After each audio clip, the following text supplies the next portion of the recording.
Hi guys. How my client cheaply made a kit car of the James Bond's Aston Martin from my digital car body buck files. I used a 3D scan model of the James Bond's Aston Martin. I work only with accurate 3D scan models, scale 1:1. After that I divided this 3D scan model into sections. The standard step between the main car body buck sections 10 cm. Step for front and rear sections 5 cm. Then I saved a digital car body buck sections in JPEG and DXF format. This digital car body buck files need to print on a regular paper printer. You can use absolutely any paper printer. Or need to cut on a CNC or laser machine to obtain wooden car body buck sections.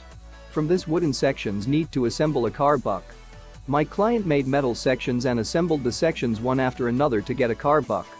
It's like Lego, but for men. Everyone can do it easily. Then the space between the sections need to fill with construction foam and the surface covered with construction putty. Alternative option, my client welded metal plates between the sections. After that, he covered the layout with putty and brought the surface to perfection. Next, need to make fiberglass molds for the further production of a fiberglass body kit car. My client didn't have this skill either. The main thing is that you made fiberglass molds once, you can make many fiberglass bodies. Fiberglass car body made from resulting fiberglass molds. All you need is epoxy resin and glass material. Nowadays it is available to everyone. There is nothing difficult about working with fiberglass.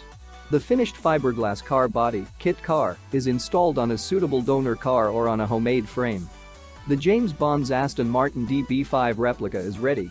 The most important thing is to make the body. It's like Lego, but for men. Many of my clients make this without any experience.